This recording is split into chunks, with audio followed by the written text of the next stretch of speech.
Hello there.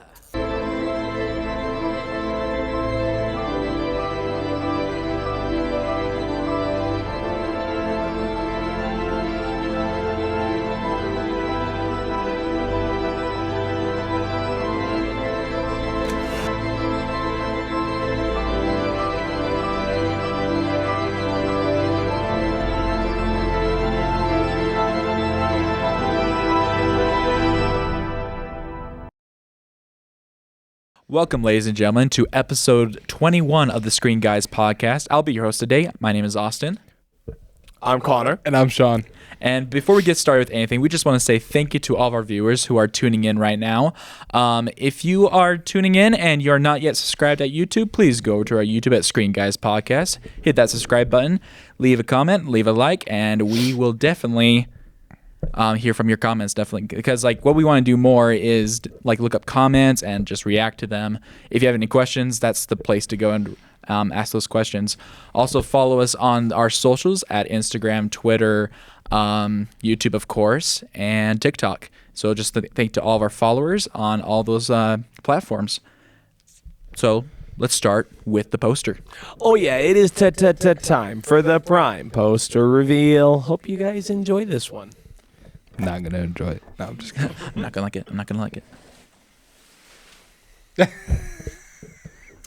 This movie looks so funny. Now, The Roof Man. the Roof Man is our poster. Now, the reason I want to bring this up is because I really haven't seen too much about it. So here is your overview, just Googling. Okay. Roof Man is a 2025 crime drama film directed by Derek Sinfrance, starring Channing Tatum and Kirsten Dunst, our favorite. Based on the true story of Jeffrey Manchester, a former Army Ranger who robbed McDonald's restaurants by cutting through their roofs. The film follows Manchester's escape from prison, his attempt to start a new life in a toy store, and his relationship with a single mother, all while his criminal past threatens his chance at redemption. Wow. So now it says it's a drama crime. I would think it's more comedy, but it kind of, now I never saw the 21 or 22 Jump Street movies, but it just kind of gives me like a goofy, like you said, humor vibe. But that's why it surprised me that it's a drama crime. It's the same director who did Place Me on the Pines and Blue Valentine, which are both crime dramas. So Interesting. Gotcha. When I saw the trailer when I went to go see Conjuring, and my initial thought was if Channing Tatum plays the same character as he did in Lost City, this is gonna be amazing. still never saw that. Really? But It was good. That's a great one. That is a good one. Isn't this based off a true story? yep. Yeah, That's based on a crazy. true story. How crazy, yeah. And Ben Mendelsohn's in it. Oh, go. It's gonna be great. It's gonna be Yeah, great. Ben Mendelsohn. So that is our poster. For our audio listeners, it's got Channing Tatum on some Heelys in whitey tighties, but he's got a pool noodle around his waist, and he's got some sunglasses on and a big overstuffed teddy bear on his shoulder. So I While thought, holding a gun. while holding it, I just thought this ought to be good. This got to be real interesting. Theaters October 10th. October 10th. Right on. October 10th. Excellent. Thank you, Connor, for the poster. And now we Thank you. got some news. For all you Avatar fans, which is just me and Connor. And Bryson Hendricks, shout out. Oh yeah, Bryson. Forgot about you, man. Got to get that weekly episode shout out to Bryson. Okay. IGN just posted the other day that fans will be able to see 3 new scenes from the upcoming Avatar Fire and Ash only in theaters when Avatar The Way of Water is released on October 3rd, 2025. But there's a catch. That catch is you will see a scene, but it will not be all 3, depending on the screen, I guess. You'll get one of the 3 scenes. So if you want to go try to see it 3 times, I guess, and try to get those 3 scenes. But Yeah, it's going to be interesting because unless, and this is kind of the insider scoop, I guess, the way movies go. Sorry, he's chuckling. The floor is a little wet because we mopped the floors and our shoes are a little squeaky. So hopefully you don't hear. it just sounds like a dog going. It does. So the insider scoop is that when you are sent a movie via, it's like a digital download practically, is the way that a lot of companies do their movies now. When you're sent them, they have like the movie is already built and you can't like change it. So to your point, what's interesting is it's not going to be like here in Perry, we show one scene and then like a different showing, we show another scene. Like it's going to be locked in. So it is that point of where do you go? Is there a way to track and see? How do you get to see all three? It's super interesting. I did think we're probably going to see a lot of pirated videos. There's going to be plenty of people who are going to record it on their phone and then post it and be like, hey, this is the one that I saw. Yep. What one is everyone else seeing? Yeah. It's going to be me. No, I'm just kidding. But yeah, that's crazy because I would imagine like AMC and Regal Theaters and Cinemark, those guys, I can see them getting more than I can see, like with a download. They'll probably get the 3 downloads, and probably small marketed theaters like here in Perry will probably just get the 1. But yeah, we'll see. Also, the official trailer for Avatar: Fire and Ash was released earlier this week. I did not watch it because I am a strong believer in just like watching teasers, and because I hate when official trailers are like 2:45 or even 3 minutes long. Like I think it just gives away way too much. Yeah. But yeah, I think I got one more. Do you guys have some news while I'm looking? So just sorry, you go. Mine's sports news. So mine's sports screen. There was a PlayStation event or whatever, and apparently Marvel's Wolverine is not canceled. Yeah, and they showed a trailer for full of explicit gore, like severely explicit gore, and like Logan. Worse than Logan. Oh yeah, like that's right. Him ripping people in half and like ripping right. heads in half and stuff. Pretty sick. I'm excited. Crazy. It's gonna be great. They just came out with the year. They didn't come out with the release date. They're like, no, it's or did it come with the release date? I think it's like November 26th. Oh, okay. I think. Okay. 2026. All right. Well, it's like if you're a video game fan, I'm just that kind of person who's like, well, I won't believe it until it's right in front of me, physical copy or on my screen. Yep. Then I'll believe that it's legit. Yeah. That's what we went through for a decade with NCAA college football. Oh yeah. Oh my gosh. Man, they teased it forever. And then they said 2024, and then they realigned the college football playoff. So then they were like, okay, we need to wait one more year, and they pushed it to 25. Oh, that was horrible. That was horrible. My other piece of news is for all you Wicked fans out there, for Wicked for Good, Amazon is doing a Prime early screening of this movie. Really? So if you go onto Amazon and you type in Wicked for Good, this is what it says. Gather your fellow Aussians. Join us for an exclusive Prime member early screening of Wicked for Good on November 17th in select theaters nationwide. Be the first to know when early tickets become available and be changed for good together. And then you can just subscribe to that, and then it will let you know through email what theaters will get that early screening. So nice. The 7th. I'm just what curious. was that all about? I just select theaters. Yeah. Well, like it'll be select. It will be select. Yeah, it's probably going to be November, at Megaplex. Oh, November 17th. That's a Monday. That's like. And woo, I believe it's like 3 days early. I believe they did the same thing when the first one came out. Oh, really? Oh, I didn't know that. Amazon's It's going been to be doing Megaplex and Cinemark. And or if not, sometimes those select theaters is just like down in Sandy. Can't remember what, like the AMC down there. No, IMAX. I can't remember. But yeah. Oh, the IMAX theater in Centerville. Yes. Yeah. That's Megaplex. That's Megaplex. Okay. Gotcha. Goated. Any other news, fellas? Just regarding sports, just because it relates to a team that I root for. Well, so number one, I thought it was funny that last week the Chiefs-Giants game was going, and it was nearing the end as we were on the pod. Luckily, today, Chiefs-Ravens played at 2:25. Yes. So I will only be missing the beginning, and the beginning is obviously not as important as the end. Yeah. But regarding a different sports team that I follow, so interestingly enough, today is the final day of the MLB regular season, and this is my plea not that Rob Manfred, the MLB commissioner, watches our pod. This is my plea to Rob Manfred. To end, if you win your division, you get a top 3 playoff seed. Because here's how it goes. Yankees, Blue Jays both have the exact same record, and they are tied for the best record in the AL. Win or lose, they both would still have the best record. Win or lose, they'd still have better records than the other teams.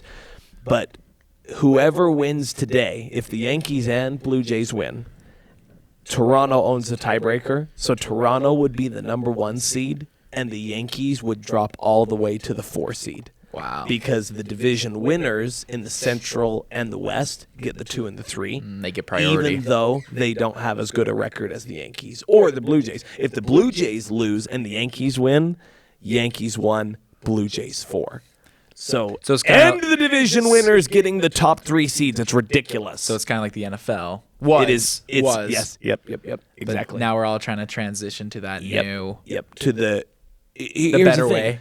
If you have a better record than someone, you should be rewarded for it. I agree. Now, college football is a little different, but you get my point. Yes. So anyway, that was all the sports news that I had, but I've been watching a lot of it on the screen, obviously. One more thing about Stranger Things. This was posted on IGN. They said Stranger Things showrunner Matt Duffer has clarified that while some episodes of Netflix series' upcoming 5th season are movie length, he says the runtimes he's seen online have been inaccurate, that's good. Which is good because I assume that it's going to be very similar to season 4, where it's going to be like the average about an hour 10, hour 15, and then the big ones are like 2 hours. Gotcha. Yeah, so hopefully hopefully they're not all like 2-hour episodes. Yeah, I ain't trying to watch 2-hour episodes because I can't even log them on Letterboxd, so it's not even worth it. Yep. Very good. That's true. Well, and here's my thing, and I'm probably in the minority of this, but I'm like, because it's the day before Thanksgiving. Yes. Right? And then it's Christmas Day. And then New Year's Eve Day. Yeah. My thing with those is I get the viewpoint that people are going to be off from work and it gives them that opportunity. But I don't want to sit and watch Stranger Things when I've got family and I've got things. On Christmas Day, I want to watch it as soon as possible, but I don't want to sit and put 2 hours into watching Stranger Things on Christmas Day. I've got things to do and places to be and people to be with, and watching Stranger Things is not one of them. I think they did. So I think that's a little frustrating. I think they did it from like a business perspective, because certainly. you want subscribers, because people just log into, because Netflix does the full on like all released, right? And what they've been doing lately is like, we're realizing that people just subscribe for a month, watch what they want, and then unsubscribe. Like, let's have them subscribe for up to a month or 2. To get more money, obviously, more subscribers, but yeah, I agree. I'm not all for the part 2, part 3. No, yeah, and even if it was like the way I view it is, I just kind of think that they should have maybe released them after Thanksgiving, but before Christmas, in like that 3-week gap, to where it's a little more manageable. But like I said, to do it on Christmas Day, I think is insane. Yeah. But that's just me. Everybody be on Netflix that day because of the football, NFL football on Christmas Day. Stranger Things, and then when does I forgot? I felt like there was something else that we said on Christmas Day. Is it the Wake Up Dead Man, or that's before? I think that's it's Frankenstein. Frankenstein comes out Christmas Day. Thank you. I think. Yes. Wait. I think. Ooh. Because I know Knives Out comes out like the week before Christmas. Yeah, and that's like the 18th. The Wake Up Dead Man, is that what it is? Okay, so that's the week before Christmas. Gotcha. I was thinking, because we had talked about that Netflix was going to crash again. Oh, yeah. Because there's football, but maybe it's just football and Stranger Things. We had talked about. Yeah, never mind. Frankenstein's November 7th. Yeah, gotcha. Netflix cannot wait. Netflix struggles with live streaming, so yeah. So anyway, I just. Because I'm a big like I love Stranger Things and I'm excited for it, but I'm like, man, that's time that I can't dedicate to watch it as soon as possible because I've got things to do. Well, you do know that there's hardcore Stranger Things fans that have their families, and they will watch that, like on Thanksgiving, on Christmas Day, on New Year's Day. They will, for sure. And maybe that's the thought process was they said that way everybody will be off work, no one will be restricted, so you can. They're doing it for everybody. Yeah. So I'm like. And then there's those people that work on those days, theater employees. But we love it. But we love it. I love it. All right, perfect. That's pretty much all the news we have for today, unless you guys have something else. Nope. If that's all, then we'll move on to what we've been watching. Who would like to start? I think you should go. Perfect. Cool. Start with Connor. Cool. So I didn't watch too much. I watched some really good, and I watched some really bad. Okay. No, I'm really excited for this. So, oh my gosh. Wow. Yes, I did not watch a lot. I will say I did. I'm going to start with TV shows just because I've continued to watch my Vampire Diaries. As we know, I love my Vampire Diaries. I love my Vampire Diaries. I love my Vampire Diaries.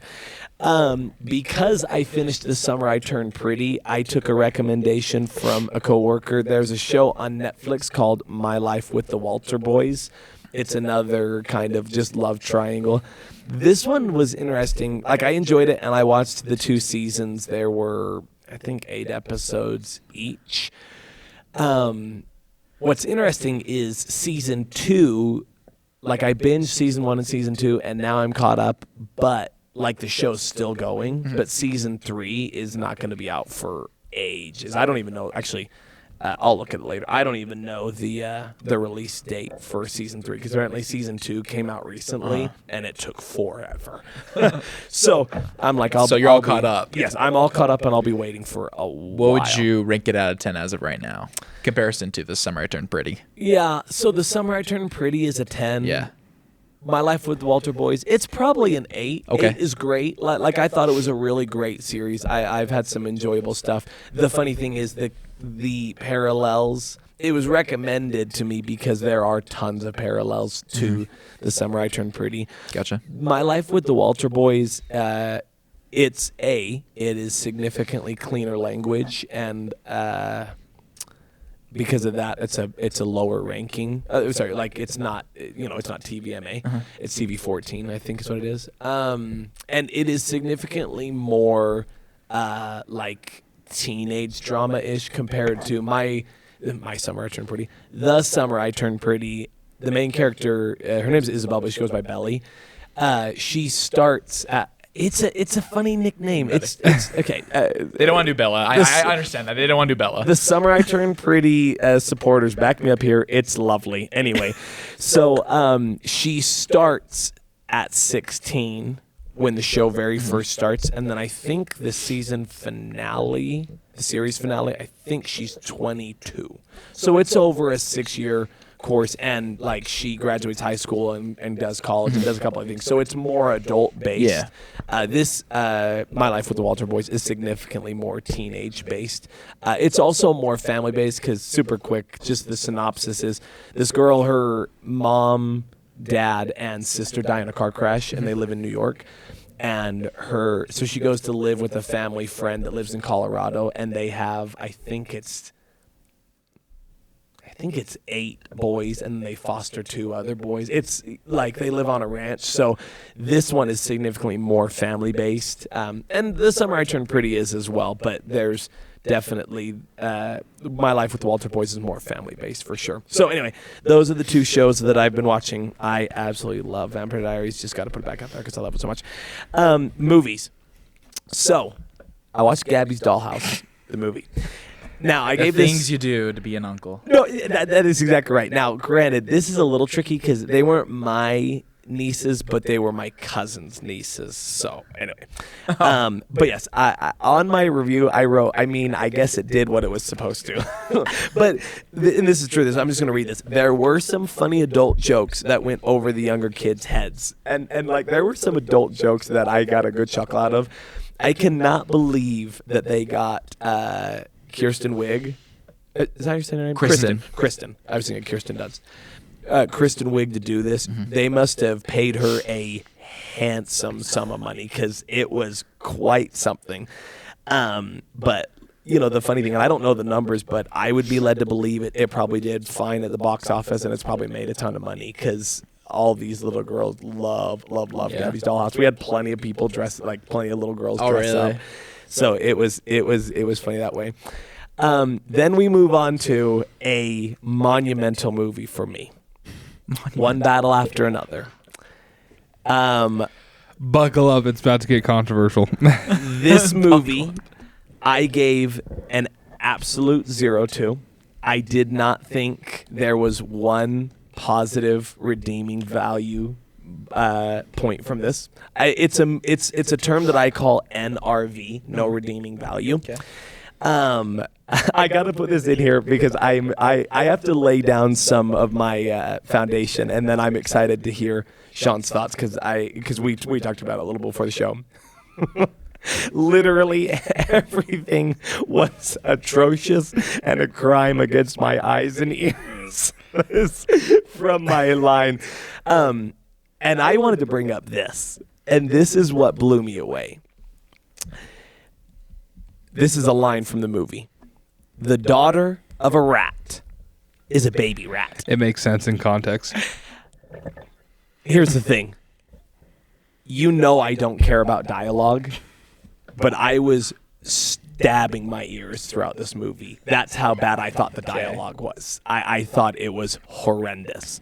But this is the reason this movie is monumental for me.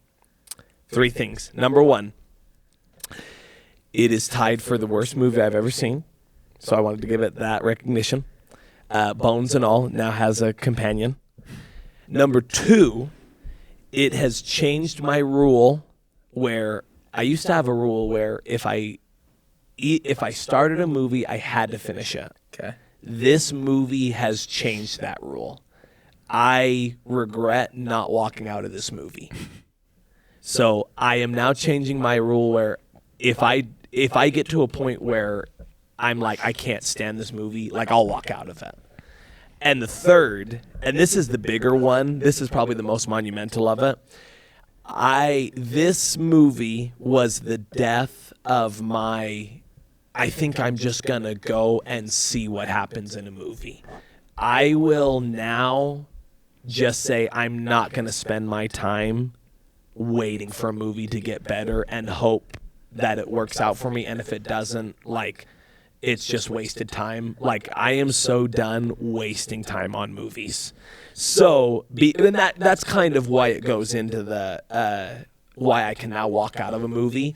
I watched this movie because I read some reviews that gave some positive things about it. I had watched a trailer. I had, read a couple things about it. And I thought, there's some really good stuff in here. I won't make that mistake again because it was 2.5 hours of my life that I wish I could get back. But I'm very intrigued to hear. I'm sorry, my phone was just buzzing. I was surprised. I'm very intrigued to hear because I know that Sean and I. It's not that we don't see eye to eye. It's just we see movies very differently. Yeah, because you're more entertainment movies. Yeah, exactly. And I'm more like artistic. Yes, value. exactly. But and it's interesting because I know we'll get more to this. And people always ask this question. They go, well, what are things that you liked of it? And I can genuinely say there was not one part of this movie that I liked. Did it look good? Cinematography wise? For and me, effects? Right. For me, I didn't like the style. I don't get sick in movies, and I got sick watching this camera work. That's just me personally. So I'm glad you asked that. I thought the cinematography for me was a miss. It just made me sick. I didn't think the dialogue was good as well, which I know we'll talk about.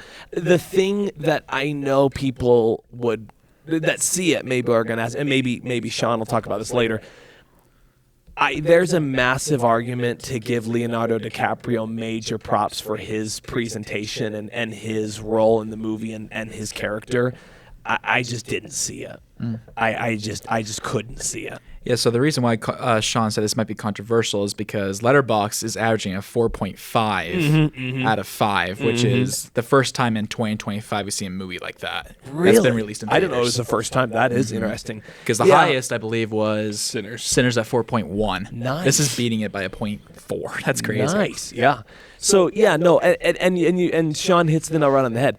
The controversial part of it is, I guess it just kind of all goes back to you like what you like, you know what I mean, and my palate.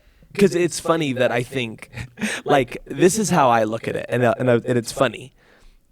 People could ask, Connor, how do you give Gabby's Dollhouse 2, but you don't even give One Battle After Another? And to Sean's point, for me, the way I rank movies is if I go to a movie, I've got to get something out of it. And I thought, and Sean and I kind of talked about this before the pod, like, I absolutely despise the message of it. But I can't sit here and say that's the biggest part of it. Like, so if I don't like the message, did I like the characters? Nope. Did I like the cinematography? Nope. Did I like the dialogue? Nope. Did I like, all these things? And my genuine, honest answer is no, because I genuinely didn't think there was one good thing about this movie. But I love the opportunity to talk about it because I am interested to see Sean's point of view, where it's like I said before, just kind of palate thing. You like what you like, and boy, this was not one of them. So Yeah, that's valid.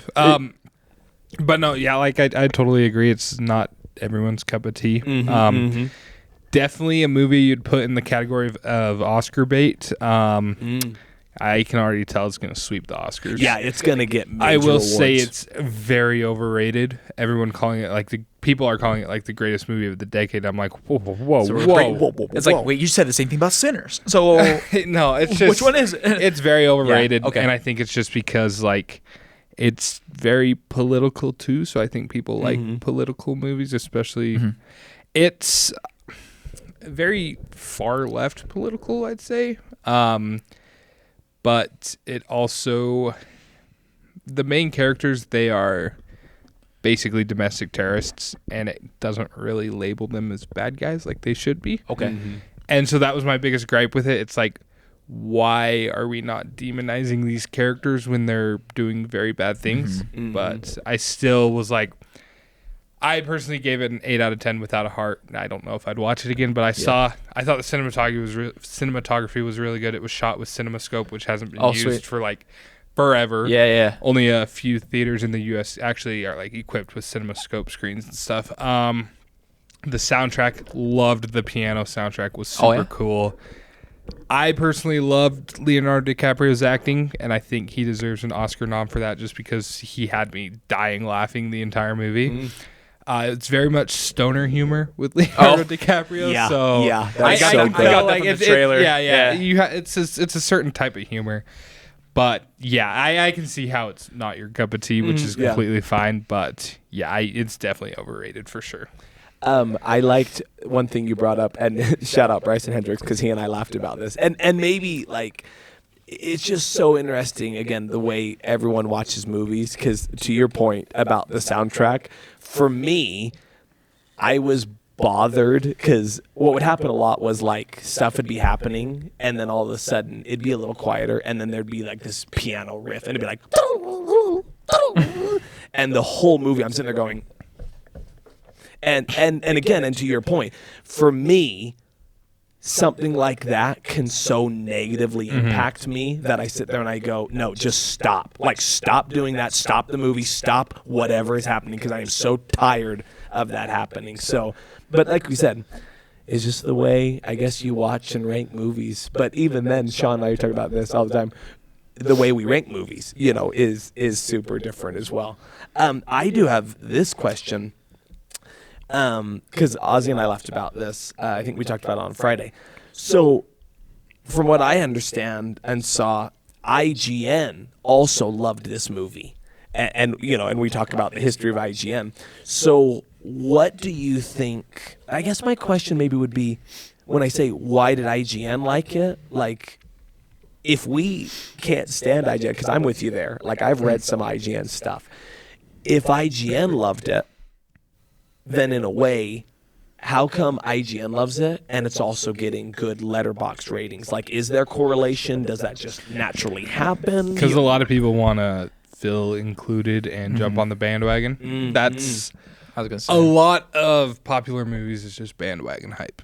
Oh, yeah. Especially this one. IGN also has a problem of allowing one reviewer to do the whole thing. Unlike Rotten Tomatoes has like, okay, the average of 250 critics is like 85%. Where this one was what, 98% Rotten Tomatoes from the critics and about 85 from the audience or something like that. That's the problem with the IGN is that like you get one reviewer to say, okay, this is what the IGN thinks because this is what I think. I think Sean's 100% correct. It's just all about the hype and the bandwagon jumping. Gotcha. I haven't read the review, but that's just what IGN's known for, definitely. Gotcha. Except for Invincible. Oh, Everyone loved it about them. That one guy. Just that one guy, though. so good. Cool. Awesome. That was all I had about One Battle After Another. Did you have anything else? I say, and if something comes up, it probably won't, but if it does. And then yesterday, my brother just kind of out of the middle of nowhere put on the 2002 live action Scooby-Doo. So good. This movie. Oh, by the way, sorry. So Gabby's Dollhouse, I gave 2 stars. One Battle After Another, I gave 0. And then Scooby-Doo, I gave it 5 stars with a heart. I love this movie. Reading from my review, say what you will, but this is cinema at its finest. But this is so good. This movie took me back to a simpler time. Everything about this movie brings a smile to my face and joy to my heart. And I put this in there, talk about a stacked cast. Like, because not only, obviously, you've got the 4 members of Mystery Inc. that are super successful, but then I forgot Isla Fisher is in it as Mary Jane, and then Rowan Atkinson is in it as Mr. Whatever his name is. So, like, the cast of this movie is just an absolute home run. But talking about movie ratings, just super quick. This movie took me back to a simpler time. Listening, I watched it with subtitles. I missed so much of that dialogue. I laughed and I laughed and I laughed. But I just was cracking up. But this movie is 5 stars and a heart from me because, and Sean hit the nail on the head about entertainment. I watch movies because I want to be entertained, and I think we've talked about this. It's just the way you rate movies, because I know a lot of people, I think we even talked about this. Can you give a movie high ratings even if you don't like it? And the answer is yes, if that's the way you rate movies. For me, if I don't enjoy it and don't want to be there, like, I'm not going to give it good ratings. But so Scooby-Doo, obviously you could sit here and say, this movie should not have a high rating because it looks terrible and the dialogue, yada, yada, yada. I love this movie, and I can't do anything but give it 5 stars and a heart because I love this movie. It goes back to, time it's a comfort film. It's one of your yes, comfort so films. good. So, yeah. Yes. So I love this movie. That is all for me. Thank you for your comments on One Battle After Another. I really appreciate us being able to have that discourse. It's so good. Yeah. That's all from me. Over to you. So I didn't watch any movies this week. Not one? No, Not one. It's been a busy week for us. Yeah. We just been like watching just TV shows. I'm all caught up on Only Murders in the Building that you can find on Hulu. Yeah, you had told me about that. Yeah, Steve Martin, Martin Short, and Selena Gomez. Probably one of the best whodunits I've ever seen. Nice. Like, it has comedy, it has the mystery, it has a little bit of thriller to it, a little bit of dark comedy here and there. But man, it's phenomenal. Every episode you have a cliffhanger. And I'm a sucker for cliffhangers. Like, a lot of people got pissed about Across the Spider-Verse and that cutoff. I loved it. I'm a big cliffhanger guy. And then I'm all caught up on Peacemaker. Nice. Sean and I will talk about that when we bring it up with him. I just want to say I'm loving the connections that James Gunn is making, man. It's great, man. It's some great crap in there. And I will say this already, it's so much better than season 1.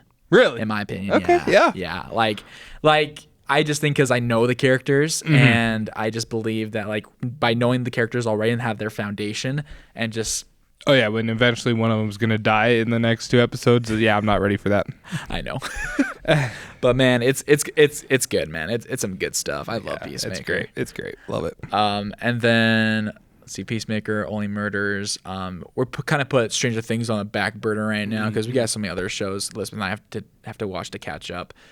We have to catch up on Bob's Burgers. Got to catch up on Crapopolis and like all these other shows that we love. So that's pretty much it. That's all I got. But yeah, just good old TV series watching this week. Nice. Sweet. I had a very busy week this week. My class, this class I'm doing right now, it's a kind of a smaller class, so I can get my work done a lot quicker.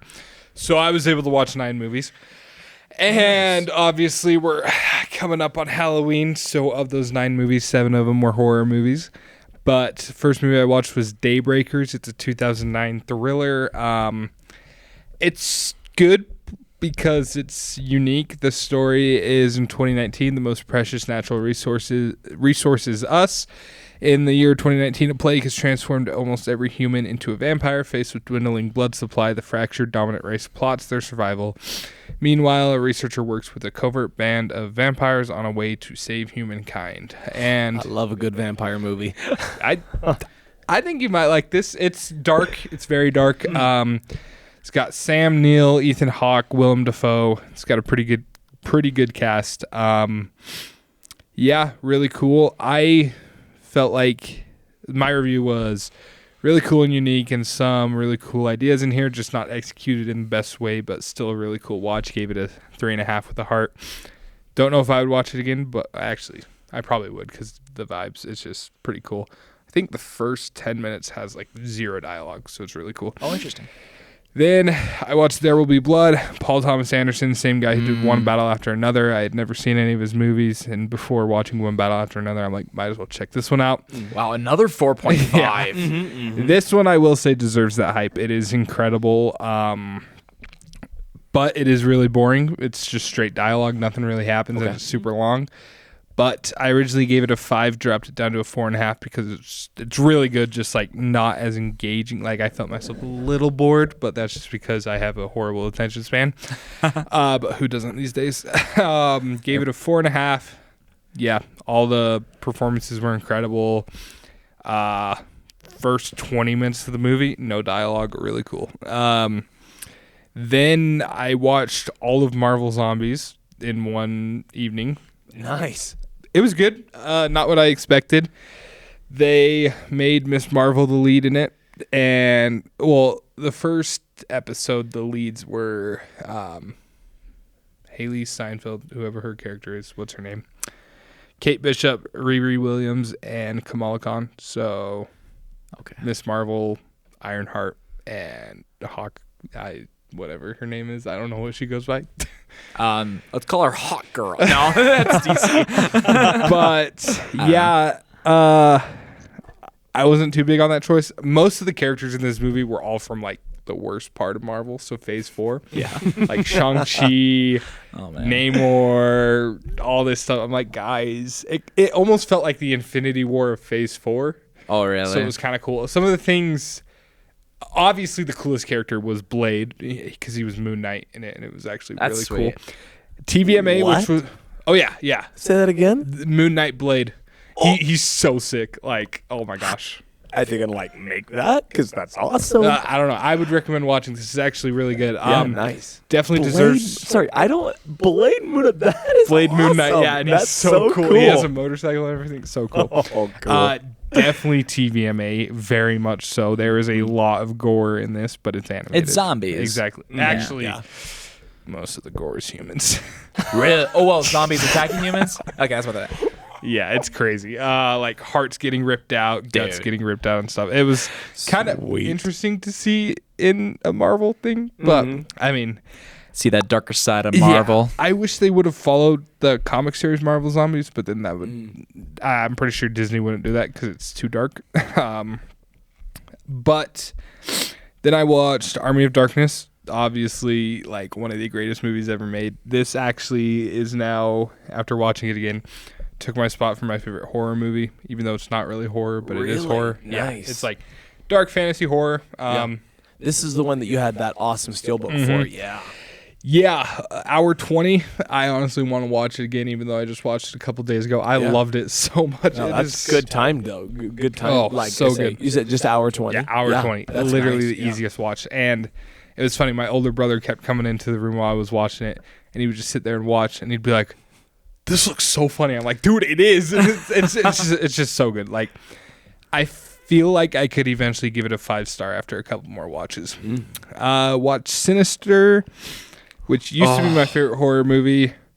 Doesn't hold up to me as well. I don't know. I felt bored. I feel like it's super slow, tad too long, too much lore given, but still scary. I really like the aspect of the home films. Those are really cool, but I just don't really feel as highly on it as I used to. I think Sinister thrived with the shock factor. I think that's where like it really thrived. And then it's more you watch it, it kind of drops off. It doesn't have that much rewatchability. That's kind of how it was with me and like the Woman in Black. For a long time, Woman in Black was like my favorite of all time. And then as I kept watching it, like every year for Halloween, we're like, okay, like the shock factor is no longer there. Yeah. Interesting. I honestly, I don't think I've watched it since we watched it at your house. After the RSL game? Yeah. Oh my gosh, that was like 15 years ago. No, that's how long I think it's been since I watched this movie. That's 15. why I'm like, I should watch this again and see what it does for me. Yeah, that was like 11 years ago, dude. That was ages ago. Then I watched the original Saw. This movie, you guys need to watch this movie. It's so. Oh, I've seen Saw. You've seen Saw? Yeah, I don't have it on my Letterboxd, but I've seen Saw, the original. Okay. It's not the torture gore porn that everything else makes it think it is. It's the original is it's outstanding. no worse than Seven. Seven's more gory than this. Keep going until you stop talking. But no, I'm getting sick though. This movie, I ended up. So I've made a list on Letterboxd that are all my comfort films, and this is in there because oh my gosh. This movie is just so enjoyable and has such like a charm to it that I don't even know. Yeah. And it's like the twist at the end. Oh my gosh. Oh my gosh. Like I knew nothing about it. Neither did I and I watched it for the first time. I think it was like 2 years ago. Yeah. Mine was last year. Oh, sweet. Is the original the one where the main character wears a baseball hat backwards to make it seem like he's younger? Have you seen that? No, it's not. I think that's like a spoof of it or something. Oh, gotcha. That's a scary movie. I think. Oh, gotcha. There's a scary movie with Shaq and I was thinking the same. and their legs are chained up, and he's like, that's I'm the gonna cut original. through my leg, and he cuts off the wrong leg. He's still chained up. Oh my gosh. But dude, I'm telling you, if you liked Saw 1, you need to watch the next movie I watched was Saw 2. You need to watch Saw 2 as soon as possible. Okay. It's not as good as the first, but the twist in Saw 2 had me like jaw on the floor, like not as big as the first twist. I think I've seen Saw 2. Is that the one when they're in the house? It's kind of like a maze. With the pit of needles. Yes. I have seen that one. Yeah. Oh, the pit of needles. I think I've seen Saw 1 and 2, and then I stopped after 2. So you remember the twist of 2? No. Okay. Go. I just remember the house and like they're trying to get through the house. Yeah. And Do yourself a favor and rewatch 2. It's really good. Do yourself a favor. I like it. I'm gonna try to get through them all, but they apparently after the second one they just start progressively getting more and more sadistic, and it's like, ooh. Oh really? Especially the third one. I had to close my eyes at a part, and I was like, oh my gosh. I won't describe it until the Halloween episode because I don't want this one to be explicit. What? No, I'm just. What? I think I have schizophrenia. Then I watched one battle after another. We had our discussion about it. Saw 3, watched it. Wasn't as big as the twist in this one. Still had good moments and a really disgusting trap that I had to close my eyes on. But super good. I love the story where it's going. Can't wait to watch the next 9 or 8. I think there's 8 more I have to watch. So much. Yeah, isn't there 10? I say 10 was the last one. Well, Saw X, but technically that's not the 10. There's also like Spiral. Spiral and Jigsaw, but I think Jigsaw's 7 or 8 or like 9. I don't know. Yeah. 6, 7. Okay, those are the movies I watched. TV shows. you really only watched Peacemaker, which, by the way, not last week's episode, but the week before, when Chris left and left the note when Adrian was crying, oh dude. My gosh. I was like, oh my gosh. I was tearing up, dude, because here's the thing, Adrian has this amazing connection that only he has with Chris. So Chris doesn't admire him at all, but dude, Adrian's my favorite character. Which, by the way, this latest episode, everyone's rumors, theories were right about it being Earth X. Yeah, because and I started to believe so because every single scene that took place in the alternate Earth, I was looking, I'm like, there's no other races here. No, it's all white people. Everyone's white. I'm like, this doesn't happen. I was specifically looking for. I was confused for a little bit. I'm like, what is this? And then next thing, dude, the scene with Adebayo and she's getting chased by everyone. Oh my gosh, when they were running after her, the brother stops the truck and he's like, dude.